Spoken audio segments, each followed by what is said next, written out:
El poeta Leonard Cohen dice: hay una grieta en cada cosa y es así como entra la luz. Ve la grieta como una posibilidad, una fisura que ilumina, una muestra de fragilidad que permite ver más allá de lo evidente. En poesía, la grieta permite algo nuevo. ¿Y en política? En política, la fisura es pura separación. ¿Cuánto más dejaremos abrir esa herida?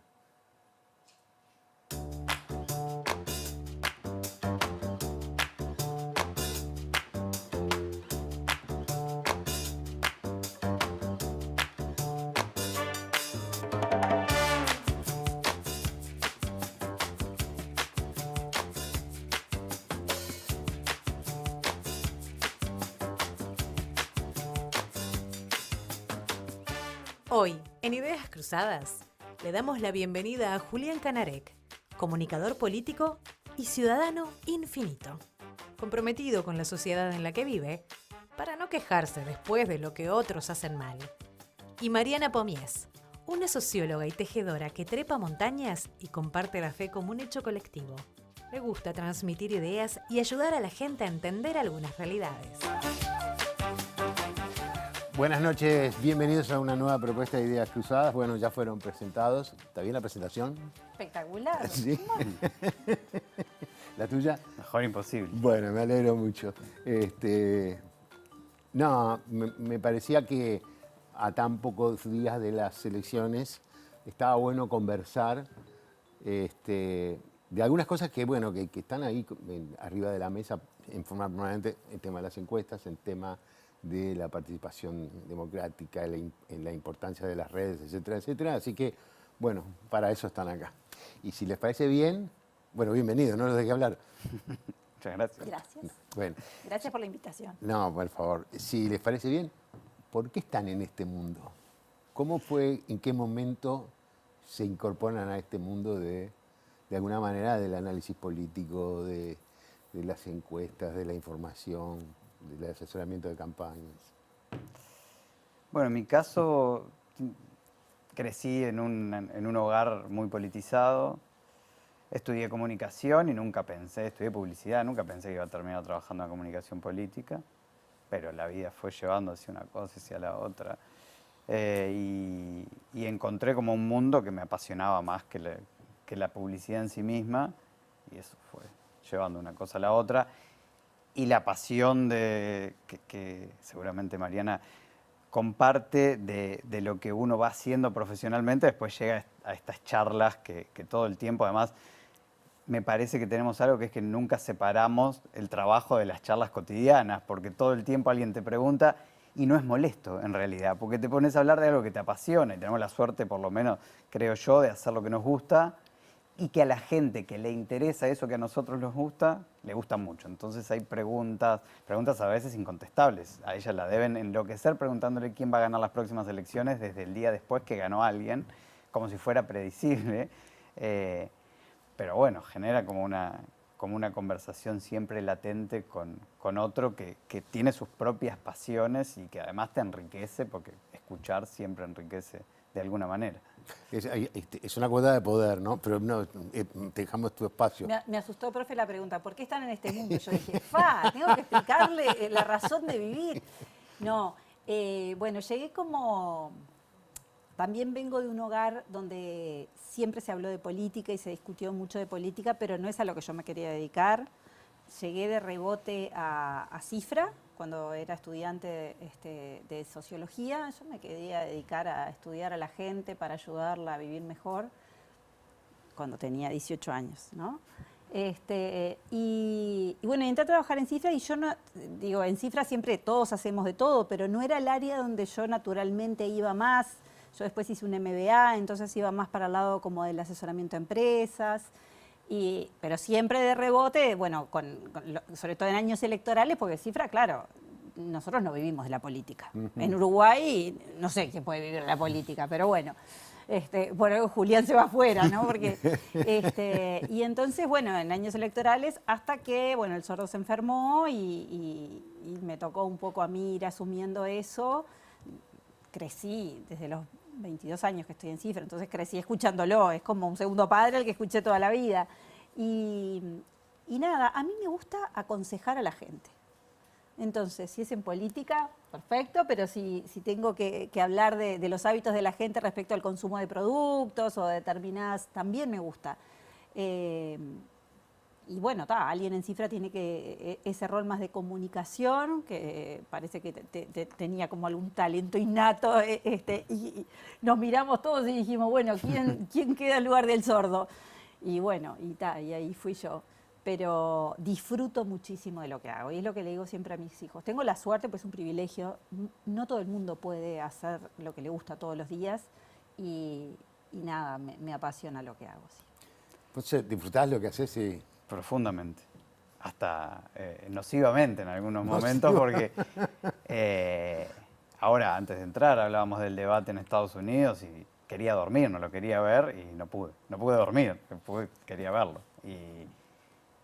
Y quería verlo más que por un compromiso profesional, quería verlo porque lo disfruté, ¿no? Más allá de aprender lo que está sucediendo ahí, estaba disfrutando lo que estaba sucediendo ahí. Entonces me pasa que soy espectador en mi profesión, pero además lo disfruto completamente. Entonces, todo el tiempo, y me parece que es un privilegio que hay que ser muy consciente de esos privilegios. Hay tanta gente que sufre de lo que hace o que no llega a fin de mes con lo que hace y además hace algo que no le gusta, que trabajar de lo que a uno le gusta y que además le vaya bien, me parece que hay que tener los ojos muy abiertos para disfrutar de eso en un país en los que a veces somos más así como diciendo, bueno, ¿te va bien? Me parece que está bien que nos vaya bien y está muy bien que a otros les vaya bien y podamos disfrutar de ello y sobre todo si los que hacemos lo que nos gusta, ser conscientes de ello. Antes dijeron una cosa que en mi rol de periodista deportivo me pasa, y es, ¿quién gana el domingo? ¿No? ¿Cómo nos va? ¿Y cómo salimos? Yo qué sé cómo salimos. Uno no sabe pero la gente piensa que uno tiene ese poder de conocer todas esas cosas. En la familia, eso sí. A mí me pasó una vez, estando con el sordo una vez en la calle, que vinieron y le preguntaron quién ganaba el clásico, como si tuviera la bola para todo. Y él le dice, mire, yo me dedico a la política, capaz que puedo invocarle más en la política, pero era como, ya que sabe todo, Ya que ¿quién está, gana el clásico? Y en la familia discuten también los temas de política, digo, sus núcleos o los vínculos. Sí, en mi caso sí, porque son charlas que tienen que ver con esto del hogar de donde se viene y con mi madre, por ejemplo, yo tengo charlas larguísimas en las madrugadas o a veces en aeropuertos cuando estoy esperando alguna conexión y sé que ella está desvelada, tengo esas charlas en las que me pregunta sobre sociedades que no conoce tanto y qué está pasando políticamente. Y después en las charlas familiares más grandes siempre se da. ¿Sos el centro? No, porque hay un montón de gente con historia política de hace mucho tiempo. A veces soy el centro de preguntas que no puedo responder, pero no el centro, ¿no?, de las conversaciones. Tus padres estuvieron exiliados y tú naciste en Bélgica. En Bélgica. O sea que hay toda una cuestión de que no se puede soltar la vida política. Inevitablemente. Que tiene agarrada. Sí. Y en tu entorno... Se habla mucho de política, crecí en un hogar muy politizado desde mis abuelos, o sea, en mi familia siempre se habló de política. Siempre también me ha tocado, gracias a Dios, estar en lugares donde hay más de una posición, que eso me ha ayudado mucho. O sea, respeto muchísimo a las familias más monopartidarias, yeah, pero en mi familia siempre ha habido gente diversa. Vengo de una familia muy tana, que se pelean y se pelean, y después se amigan, pero no el estilo de la grieta, que se pelean en el buen sentido, no, nadie en la familia se peleó por política, que se pelean de discutir, pero no puede ser, somos pasionales. Y entonces he aprendido, eso fue como la escuela para después poder trabajar con políticos de diversos partidos. O sea, yo realmente, más allá de que uno tiene sus opiniones políticas, siempre me pongo en el lugar del otro, sea del partido que sea, tratar de ayudarlo y ponerme en su lugar y tratar de ver cómo ve el mundo el otro, ¿no? Entonces eso me permite como discutir, pero también tratar de entender la postura del otro desde el lugar en el que la está diciendo. escuchar. De alguna manera me parece que los dos se plantean eso, ¿no? Como que hay que escuchar. Sí, sí, yo escuchaba sobre la grieta. Me parece que tenemos como un enamoramiento de una temática que no es tan propiamente uruguaya. Creo que en la discusión política hay una sobrerepresentación de las diferencias, y esto es porque la construcción identitaria de los candidatos y de los partidos es mucho más por contraposición al otro en tanto malo que por características propias, y eso implica que vos pongas un límite entre esto y aquello. Y que no tengan noticias tan importantes cuando algo se logra por unanimidad como la votación de una ley de primera infancia. Eso no es noticia porque la fricción llama mucho más la atención en estos tiempos de redes, tiene una explicación algorítmica. Lo que genera más reacciones son las noticias negativas o los debates o la diferencia, y eso genera que es lo que veamos más. Algorítmicamente lo vemos más. Y para mí en el Uruguay, sobre todo, está sobrerepresentado porque además los argentinos acuñaron esta temática de la grieta y la exhiben como una forma de entender la política.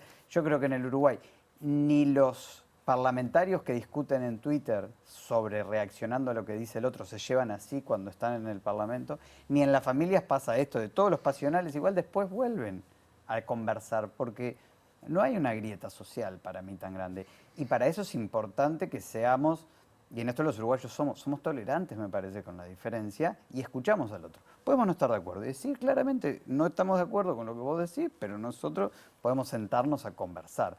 Me parece que eso es muy uruguayo, y el escuchar nos brinda la posibilidad de esa tolerancia también. Ayer creo que fue, hace unos días, en el diario El País, Tomás Lin dijo, todavía no hay una grieta en Uruguay. O sea, un poco yendo en esa línea, pero como una advertencia de tener cuidado. Sí, yo creo que no hay una grieta y que también depende de nosotros que no la haya, porque es cierto que, yo siempre digo, en Uruguay las cosas llegan tarde, pero llegan. Y en la medida que se vuelve como un modo de hacer política, tenemos el riesgo de que llegue. Cuanto más demoremos en que llegue, mejor, pero eso depende de todos. En primer lugar, de los propios políticos, ¿no? Que son de alguna manera los que marcan el clima de relacionamiento, y después de los votantes y de los ciudadanos de pie. Sí, esta campaña me parece que si miramos los candidatos que quedaron, no son los que más fomentan la discusión de extremos. Entonces, quizá haya ahí hay perfiles más conciliadores. Pienso en los dos más probables presidentes del Uruguay, que son Delgado y Orsi. No son tipos que en sus estilos confronten, por más que los hemos visto en algunos momentos claro, confrontar más disruptivamente, pero no son ellos. Entonces, me parece que representan un modo de relacionamiento, ya no político, social, mucho más uruguayo. Es como el uruguayés, es eso, es la forma en la que hablamos con el otro, y me parece que hubo momentos de mayor sobre representación. Me parece que la política de Twitter le hace mucho mal a esto porque creen que ese es el mundo y que ahí es donde hay que... Porque un tuit sale rápidamente en todos los medios y es muy fácil reaccionar al tuit. ¿Sabes cuál es el riesgo? Escuchándolo, yo creo lo mismo, que no es el estilo uruguayo, es que también hay unas modas de, voy a decir una maldad, sí, de contratar asesores mejor, así políticos y de aumentamos. comunicación de afuera que vienen con modos exitosos de otros lugares y que tratan de trasladar estrategias que fueron exitosas en otros contextos acá. Entonces a veces uno ve que los ponen en esos lugares a personas que naturalmente y por su entorno no tendrían ese modo de relacionarse. Entonces yo creo que es muy bueno recurrir a gente exitosa que conoce, que tiene experiencia en diversos lugares. Creo que nos ayuda mucho a crecer como sociedad, pero siempre que esas personas reconozcan las cuestiones propias locales, claro, y el modo de vincularnos localmente, que no es igual al argentino, ni que hablar, ni al brasileño, ni al chileno, ni por más que estemos al lado y por más que nos parezcamos mucho. Pero a veces yo veo ese riesgo, esa tentación que traen, fulanito, ¿y qué tiene que hacer esto? ¿Por qué esto funcionó a fulanito? Pero, pará. Es así. Eso sí. Pero pasa en todos lados. Sí. Afuera, nadie es profeta en su tierra, dicen, Pero creo que hay todo tipo de asesores. Yo creo que está bien que haya asesores extranjeros. Lo que tiene que haber es siempre una contraparte que entienda el lugar. Y a mí me pasa cuando voy a trabajar al exterior. Es decir, yo no voy a tener la lectura de ese país que tiene quien trabaja todos los días ahí. Ni tengo la capacidad idiosincrática de traducirlo a lo que va a pasar en esos lugares. Me pasa mucho cuando trabajamos en República Dominicana, ellos dicen algo que es: nosotros somos isleños y tenemos que entendernos. Entonces la disrupción no funciona tan así. No nos podemos pelear tanto porque estamos condenados a estar todos a acá encerrados en la isla. Es re interesante la gente que vive en una isla. Yo lo aprendí con gente. Tienen una cabeza distinta, porque el hecho de vivir rodeado de mar y estar aislado de los demás, parece que no, pero te condiciona como un carácter y un modo de ver la vida. Y además, a mí lo que me llamó mucho la atención cuando empezamos a viajar allí es que lo expliciten, que tienen la forma de decir estamos condenados a entendernos, que es además una frase bonita en sí misma. Pero bueno, creo que los uruguayos tenemos un poco de eso y que quienes vienen de afuera a algunas cuestiones muy disruptivas que no tienen que ver con cómo se hace campaña acá, terminan siendo penalizados. Y pienso en la campaña anterior, donde hubo algunas metodologías de campaña de contraste o de utilización de la posverdad o de utilización de métodos para horadar al otro, que fueron penalizados, fueron profundamente penalizados, y hoy no nos acordamos porque quien las utilizó no ganó su interna, pero había mucha plata para ello. El tema es dónde está el ancla de quien tiene el candidato y cuáles son los equipos locales que pueden terminar decidiendo si vas a hacer un producto parecido a alguien más del extranjero o si vas a tener contacto con la realidad de tu país. Me parece que eso es fundamental. Les voy a hacer una propuesta de hacer una pequeña pausa y venimos porque quería, cuando empezaste a hablar, digo, este leyó el guión que yo tengo, ¿no? Porque me vas marcando la pauta. Pero quiero hablar un poco de cómo están viendo la campaña actual. Hacemos una pausa y ya seguimos.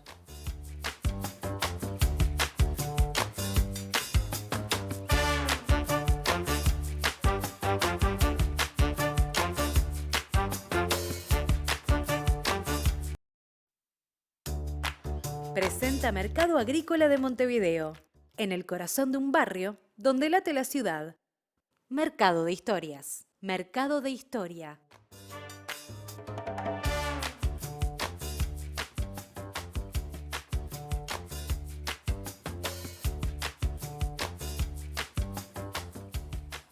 Seguimos conversando con Mariana Pomies y Julián Canarek.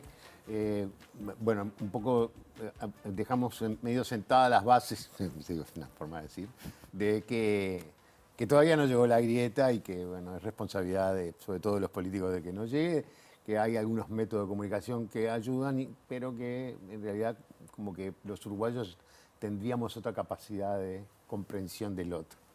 En ese marco tenemos una campaña, ¿no? Creo que quedan 50 días, 46 días. 46. 6 semanas. 6 semanas. 6 semanas, quedan 6 semanas. ¿Cómo perciben la campaña? ¿Cómo la están percibiendo? ¿Se animan? Sí, a ver, algunos dicen es una campaña aburrida, es una campaña sin propuestas. Yo creo que, en primer lugar, la gente todavía no está en campaña. Los partidos y los equipos sí, los militantes también. Cada vez más la gente estira su prestar atención más cerca de la fecha, pues si no se hace muy largo, ¿no? Tuvimos mayo, en el medio pasan otras cosas, Copa América, Uruguay, Suárez, no podemos prestarle atención a tantas cosas, vamos de a uno, el uruguayo es así, ¿no? Es como, entonces yo creo que todavía la campaña no la vimos en lo que la gente comprende. Del otro lado, yo veo a los equipos trabajando hace mucho tiempo, con 3 candidatos que por primera vez están en ese lugar, que no tienen experiencia de campaña previa, que esto también es nuevo, porque en las campañas pasadas todos o varios habían tenido como una pasada más, y eso marca una diferencia, ¿no? Yo creo que se están probando en la cancha a ver hasta dónde llegan, hasta dónde pueden enfrentarse al otro.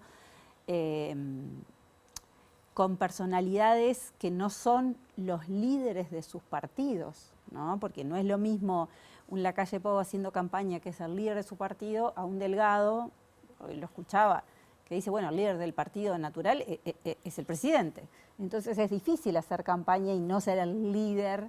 A Orsi le pasa lo mismo. Por más que él está construyendo su liderazgo, él responde y siempre está haciendo referencia a Pepe, que es el líder.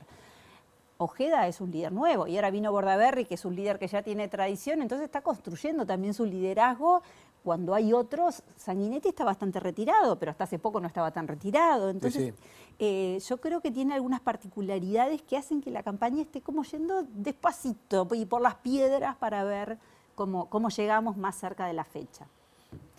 ¿Sabes? Sí. Sí, pensaba un poco en lo que decía Mariana, estamos tan expuestos a impulsos comunicacionales constantes que la política molesta mucho más de lo que concita atención. Y con una campaña a las internas, después una campaña nacional, un probable balotaje, cuanto antes entren los candidatos en saturar a la gente, más rechazo van a generar. Me parece también que hay decisiones estratégicas de varias campañas de no lanzarse antes porque no hay necesidad. Eso le pasa muchas veces a los oficialismos porque de las últimas 24 elecciones en América Latina, creo que 20 la ganaron las oposiciones, entonces los oficialismos arrancan complicados. Es una nueva era, post-COVID, solo repitieron en México, República Dominicana, El Salvador y Paraguay. El resto de todas las elecciones en el continente las ganaron las oposiciones. Eso hace que los oficialismos estén en esto de responder los cuestionamientos de por qué no hice lo que dije que iba a hacer y poner toda la carne en el asador de todo lo que tienen para mostrar, que por las lógicas presupuestales tienen todo para inaugurar al final. Pero cuando además no hay reelección, entonces el que está inaugurando no necesariamente es el candidato. Claro. Y lo mismo pasa del otro lado, el líder de las encuestas tiene una posición lo suficientemente cómoda para decir, bueno, yo no me voy a desgastar en eventos donde estén todos los candidatos que dicen explícitamente nos vamos a juntar para ganarle al Frente Amplio. Y a mí me parece que la irrupción de Ojeda genera una novedad, pero también le da un salvoconducto discursivo a Orsi cuando dice yo no voy a ir, ustedes definan esta interna en octubre y después veo con quién voy. Porque Ojeda trajo a la política uruguaya el término nativo coalicionista. Entonces, el Partido Colorado asume que es parte de una coalición y que va a competir en octubre por quién llega a noviembre. Y eso le permite al Frente Amplio decir, bueno, está bien, son las reglas democráticas, pero no voy a discutir con ustedes hasta que no terminen de definir esto que me dice. Y ahí creo que caminamos como lentamente hacia algo inexorable, querría la campaña de Orsi, decir, bueno, vamos lentamente hacia el día en el que lleguen las elecciones. Y además las campañas hoy las ganan quienes hacen mejores campañas, pero quienes menos errores cometen. Y me parece que de lo que más hemos hablado estos días son de los errores propios, de las discusiones internas de los partidos, de la elección de la candidatura vicepresidencial, del planteamiento de un plebiscito que ordene algo que votó este gobierno, pero que parte de la fuerza política que lo quiere derogar no necesariamente lo quiere hacer de esta manera. Hemos visto más discusiones internas que llenan la agenda que proposiciones políticas en sí mismas, y eso muestra también que todos esperen para dar pasos más definitivos, me parece. Otra cosa que pasa, y que ya llevo varias campañas arriba, es hay menos plata. Hay menos plata. Hay menos plata. Los partidos, o por lo menos algunos partidos, están recibiendo muy poco de los dineros que tradicionalmente recibían, o menos, o se está concentrando capaz que en algún candidato. Y realmente, además, siempre se quejan, ¿no?, de que no tienen plata, pero eso es como el típico uruguayo y está. Pero realmente yo veo a campañas con mucho menos recursos económicos que otras veces. Sí. Por eso concentran más al final también, porque bueno, cuando tenés menos recursos, cuando la gente está más atenta, no voy a empezar 2 meses antes, que pueden pasar tantas cosas en el medio. Cuando Suárez te distrae. Exactamente. Entonces lo y invertimos mucho encima, y más. después sigue jugando Uruguay, igual para empatar como empataron, podríamos haber empezado, pero bueno. Ya está. Pero vos decías que sí, en un momento me pareció que asentías que sí, que hemos estado más sobre los errores que sobre propuestas, o sea, esa Hay discusión. muy pocas propuestas. Se gasta mucho en defenderse de los errores o señalar los errores de los otros. Y realmente, si yo trato siempre, bueno, ¿qué están proponiendo? ¿Qué van a hacer? Hasta ahora casi ninguno lo ha dicho. Eso es porque, en su opinión, ¿no? Es decir, es porque a la gente cada vez le interesa menos las propuestas o porque el mensaje tiene que ser cada vez más breve y entonces no entra una propuesta y sí entra la imagen de un candidato haciendo pesas. Yo creo que tienen miedo de hacer propuestas y que el otro se las rebata, porque en realidad la gente quiere escuchar a ver qué va a hacer este hombre. Hombre porque no hay ninguna mujer, Sí, ¿no? está claro. Pero sí, capaz que tienen que ser, yo siempre les digo, tienen que ser ideas cortas, claras, y comprensibles para cualquier uruguayo medio, ¿no? Pero entre eso y no comunicar nada de por dónde van las propuestas hay un montón. Y subestiman a la gente, se creen que la gente, no, mentira, la gente no se va a leer el programa.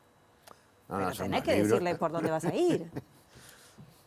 Yo tengo algunos programas que son unos libros que no, Todos son que me unos- disculpen, que no los voy a leer, Tenés uno entre 100 y 200 páginas. por eso.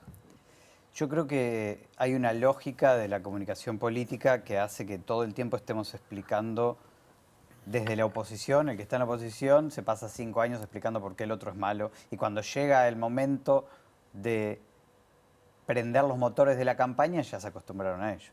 Entonces hay una oposición constante al otro en tanto malo. Y si el otro es malo yo no tengo que explicar por qué yo soy bueno. Entonces la otredad explica mi presencia en la política. Y hoy tenemos 2 presentaciones que son otredades, es decir, la coalición que es para ganarle al Frente Amplio y el Frente Amplio para cambiar a este gobierno. Y todos hacen gala del cambio.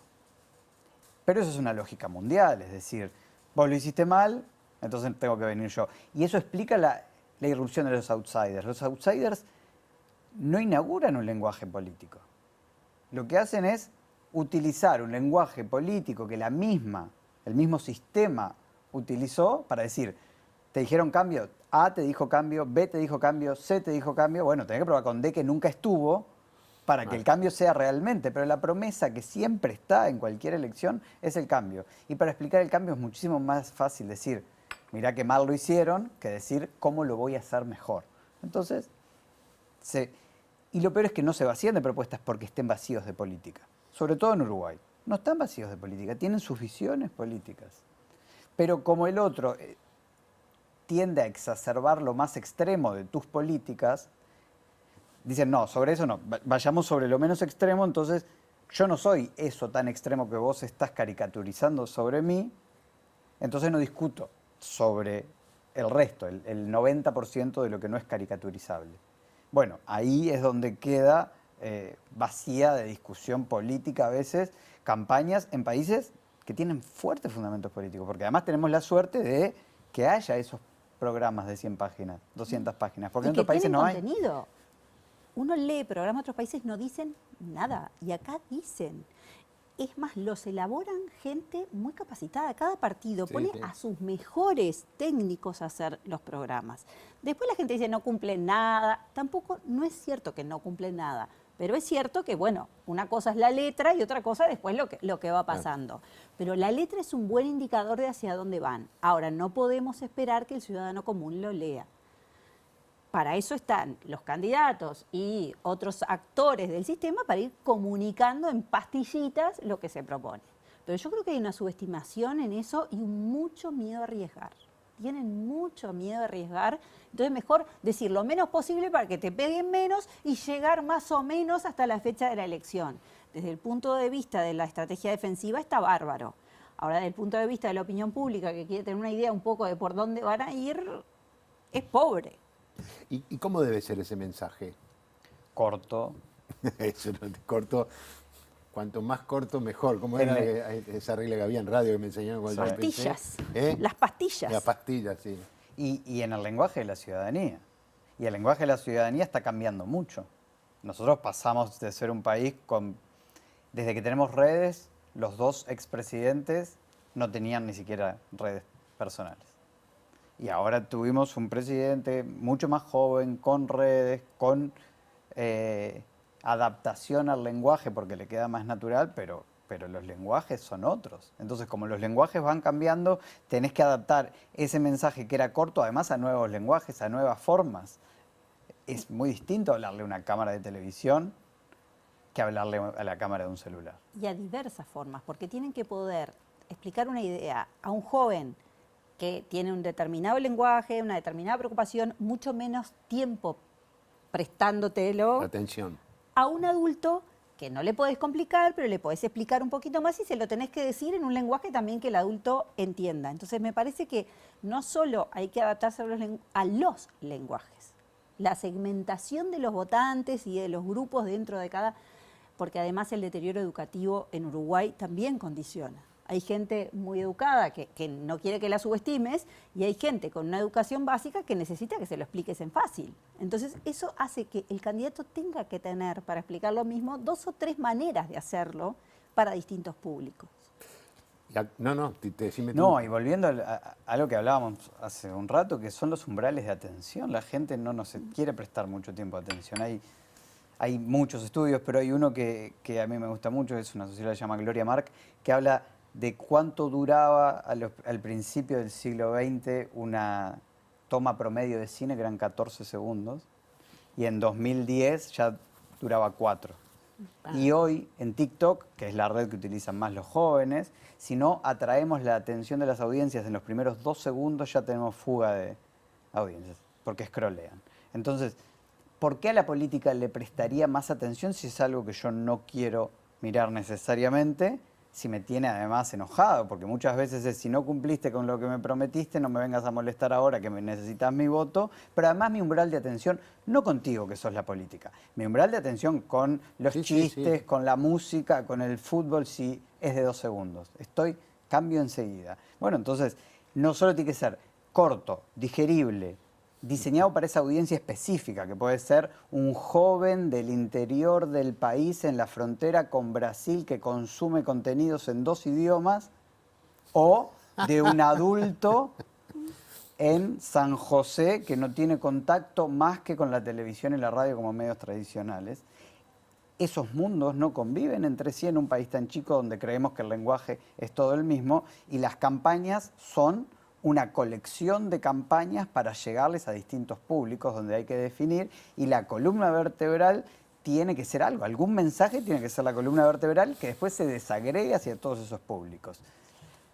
Pero si tengo poco tiempo y además poca plata, voy a tener muy pocas oportunidades de desagregar tanto ese mensaje. Quien lo haga mejor tiene más posibilidades de llegarle a cada una de las audiencias. Y ya no se gana más solo con la televisión. No. ¿Te acordás que hubo un momento en que apareció aquella teoría de que las elecciones se ganaban en los medios? Cuando hablábamos de medios, hablábamos de radio, televisión y diario, no sé. Ya no se gana más con eso. Un joven te diría, diarios. Claro, no, por supuesto. Yo diría que ya no se gana con la televisión. No. Bolsonaro ganó su elección hace 6 años. En Brasil la distribución de la pauta es solo lo que les da el Estado en función de lo que votaron en la elección anterior, y a Bolsonaro le tocaba algo así como, no me acuerdo exactamente, pero el 1% del tiempo de aire en la televisión. Y ganó por las redes sin necesariamente utilizar la televisión como el centro de sus estrategias. Yo creo que los medios tradicionales siguen ordenando la agenda y siguen siendo necesarios, pero no explican, ni siquiera explican esta columna vertebral de las campañas, porque los mensajes son mucho más diseñados para redes y después exportados a la televisión que diseñados para la televisión y exportados a redes, o debería ser así. O debería ser así. O sea que hoy estamos hablando que una campaña, un equipo de campaña es mucho más de lo que de repente era hace 40 años, que eran 4 o 5 políticos, amigos, Tenés expertos publicistas. en distintas cosas. Exactamente, o sea, tenés que tener un mundo de expertos. Sí, y el manejo de redes es fundamental. Y todavía, bueno, acá Julián me puede corregir, pero yo sigo encontrando a candidatos o a políticos que no sueltan su red personal y que no aprenden que ya no pueden. Cuando sos candidato no podés escribir vos.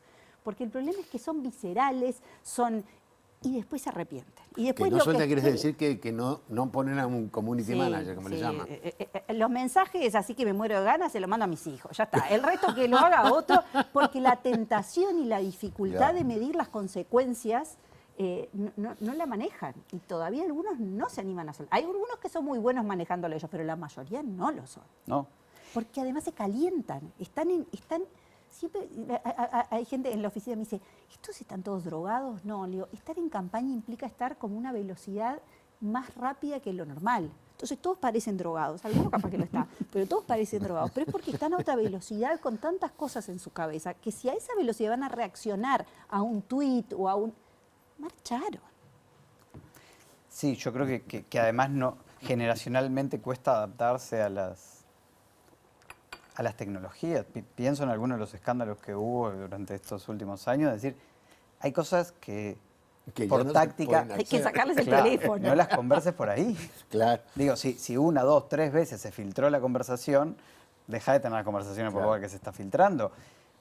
Y ahí hay como una cuestión de entender cómo la tecnología forma parte de la gestión. No es parte solo de la campaña ni parte de lo público. No, forma parte de la gestión y cada vez más forma parte de la gestión. Se ha popularizado decisiones que toma Bukele echando ministros por Twitter.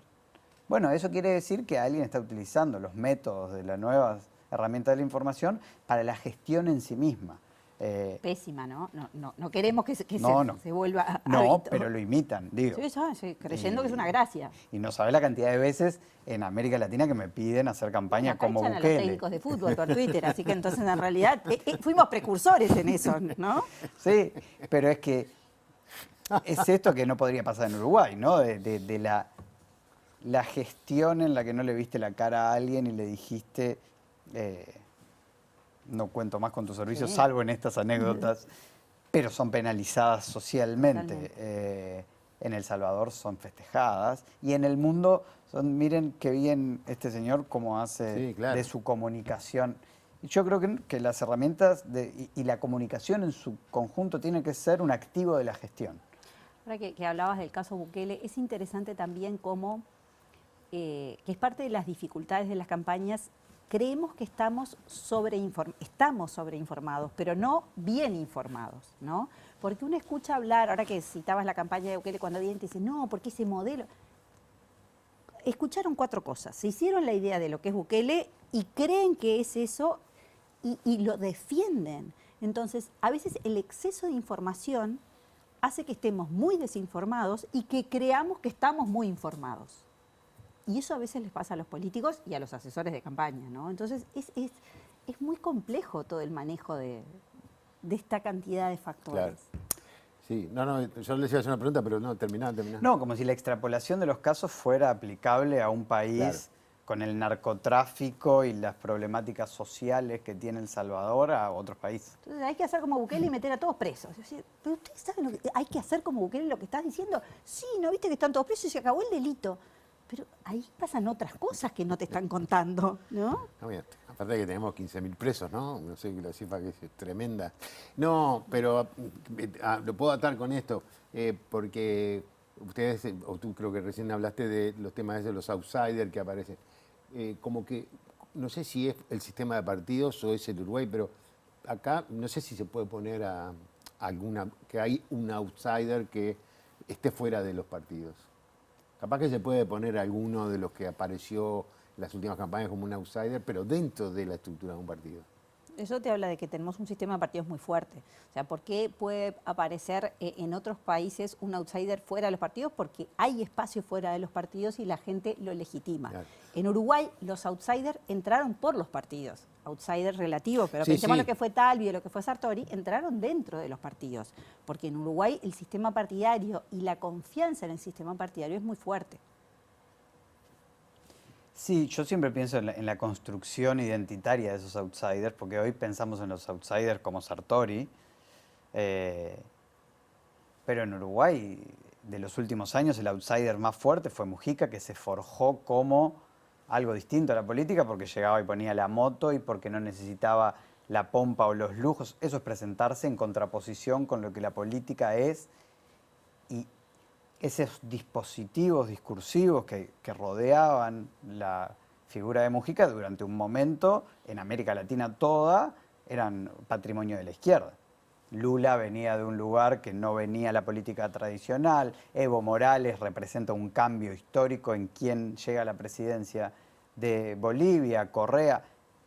Hoy esos outsiders vienen de la derecha y de las derechas alternativas, presentándose como la disrupción, pero desde otros lados. Entonces, la construcción identitaria del outsider es presentarse distinto a esto que para Milei sería la casta.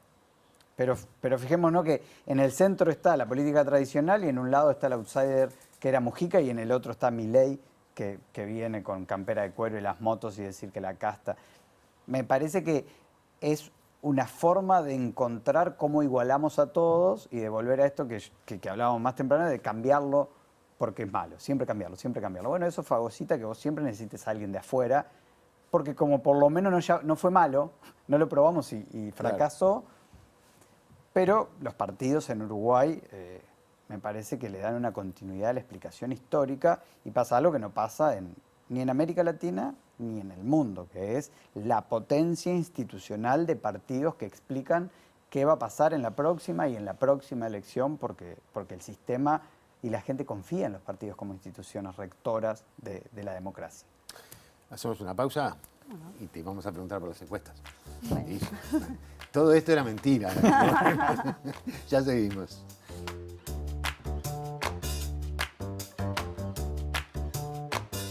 Presentó Mercado Agrícola de Montevideo, en el corazón de un barrio donde late la ciudad. Mercado de Historias. Mercado de Historia.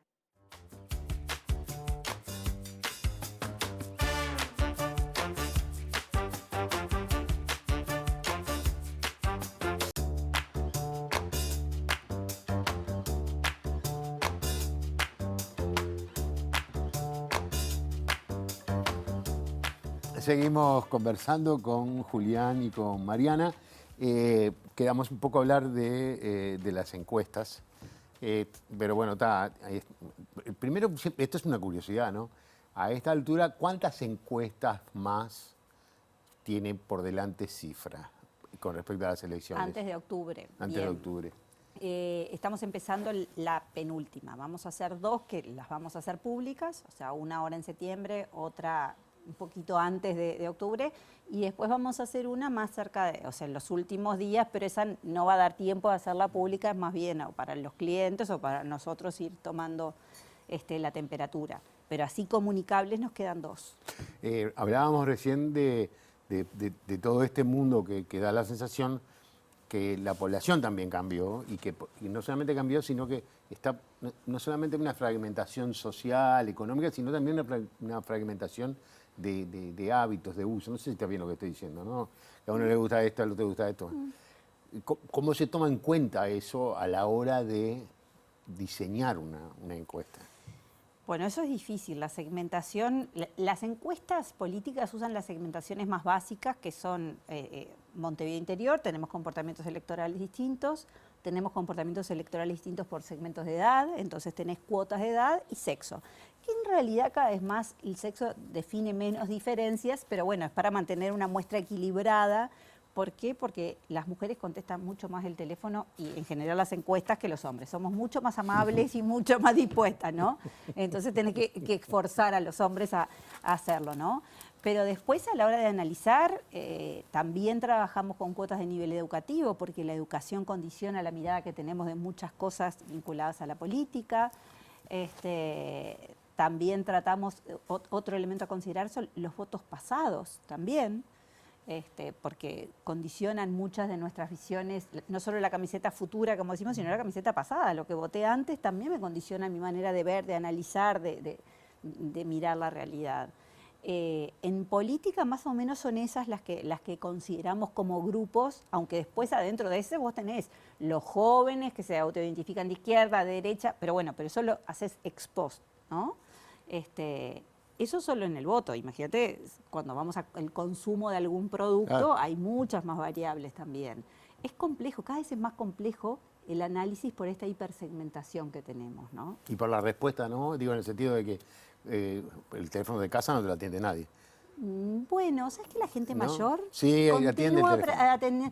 como dicen los Eso, jóvenes, me quedo cuando contento suena porque yo no atiendo el teléfono, ya no soy mayor. ya no son. Cuando suena el teléfono todos dicen es la abuela o el abuelo, son los que llaman. Y tienen menos miedo de contestar el teléfono fijo que el móvil, celular. que a veces los intimida. Entonces nosotros usamos sobre todo teléfono móvil, pero para algunos segmentos que nos cuesta más encontrarlos con el teléfono móvil, los buscamos en el fijo, que los encontrás seguro. Los veteranos te contestan. No te voy a decir veterano. No, Por no es eso, raro que vos lo yo soy contestes porque vos sos un hombre joven. muy evolucionado. Sí, Lo por tengo con favor. el contestador, que nunca me salga algún mensaje político y nadie te manda Hay casas que no hay aparato telefónico. claro, Yo no tengo solamente- aparato. no tenés aparato. Pero tenés línea porque tenés internet, solo que ni te acordás qué número es y no. Claro, Sí, ponés pero no el te, teléfono y no te No, ponen. por eso, no Cuando tenés va, aparato. de hecho, cuando va la fibra, creo que ni tenés Ni te número. comunican, pero es una Claro, línea. es Tiene una un línea, número. no te dicen. Sí, sí. ¿Cuánto juegan las encuestas o cuánto pueden jugar las encuestas en la toma de decisión de una persona a la Bueno. hora de ir a votar? Mariana debe saber mucho más. Es un debate en la ciencia política si las encuestas condicionan el voto o no. En mi práctica profesional, yo trabajo pensando en que no, porque no en Uruguay, pero en muchos lugares es la presentación de encuestas que no necesariamente tienen rigor profesional ni rigor científico, se utilizan para presentar un escenario probable como forma de entender que vas a incidir en la cabeza de alguien que vote a ganador. Eso yo creo que no pasa más, no sucede más. La historia de los últimos años, desde el Brexit hasta el día de hoy, hemos tenido un montón de sorpresas que son personas que se activan al voto, sobre todo en democracias donde el voto es voluntario, y que no les importó lo que te estaban diciendo o los reveló lo que te estaban diciendo que iba a ganar. Trump, el plebiscito por la paz en Colombia, todas esas fotos de 2 días antes, y además terminan pagando el pato las encuestadoras, cuando en realidad hay algo que estaba pasando ahí, o fue más gente a votar de la que iba a ir. En las últimas elecciones de Francia, en las legislativas entre la primera y la segunda vuelta, cambió sustancialmente la cantidad de gente que fue a votar y cambió el resultado sustancialmente. Entonces, cuanta más gente vaya a votar, cambia muchísimo. Para mí, no condicionan el voto, pero sí para nosotros, como insumo de trabajo, no podemos hacer ninguna estrategia sin medir, sin saber, no solo, porque además después le debe pasar a Mariana, yo lo he visto muchas veces, que es que el cliente quiere llegar al número de la votación y lo que te puede hacer ganar las elecciones es escuchar lo que te dijeron en la media hora antes, que te están explicando qué le preocupa, cuáles son sus problemáticas, cuál es la problemática explícita, pero cuál es la problemática que está implícita, lo que no puede verbalizar, pero le está pasando a su familia. Hay una cantidad de información que te permiten hacer estrategias muchísimo mejores que el número. El número termina siendo una anécdota, porque vos lo que querés, si vas perdiendo, es cambiar el número. Claro. Si vas ganando, es reforzarlo. Sí, yo siempre digo, yo no vendo números. Yo vendo la explicación de por qué están pasando algunas cosas, de qué le preocupa a la gente, de qué es lo mejor para llegar a determinados grupos a partir de números y de otras herramientas que tenemos, ¿no? La encuesta es una fotografía que puede ser muy poco comprensible si uno no mira un montón de elementos que hay atrás. Y ahí está el saber profesional acumulado, ¿no? ¿Te escuchan? Sí, Alguna la vez mayoría, dijiste algunos que no. Algunos no. matan al mensajero, se enojan porque Sí, también, les decís también. verdades o También. tu punto de vista. Sí, algunos escuchan y escuchan mucho y asimilan muy bien, a otros les cuesta. Yo creo que los más exitosos son aquellos que escuchan a todos, ¿no? Que abren sus oídos y que se reconocen necesitados de asesoramiento para todo. Hay, como todo en la vida, ¿no? Gente que dice, no, yo ya lo que vos me... Yo sé todo, ya sé lo que me vas a decir, a veces se sientan, le vas a leer la encuesta y ya, esto ya lo sabía. Yo digo, bueno, bárbaro, qué suerte, se hubiera ahorrado toda esta plata, ¿no? Y obviamente que esa persona tiene un saber de cosas que yo no tengo, pero de estas hace más de 20 años que vengo todos los días. Entonces, más que el número, esperá que te explico qué hay atrás. Está bien. ¿Cambiarían algo del sistema electoral uruguayo?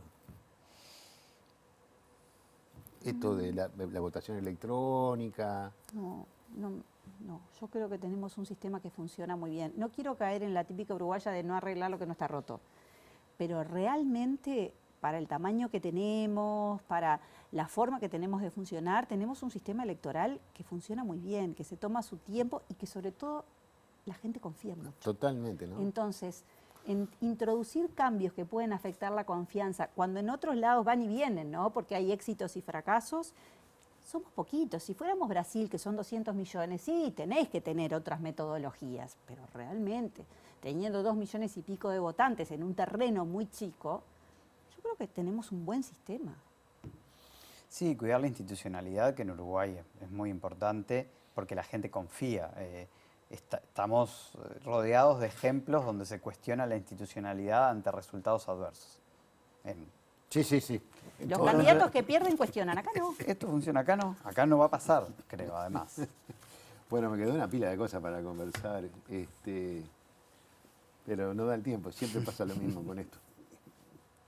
¿El voto obligatorio lo mantendrían o lo cambiarían?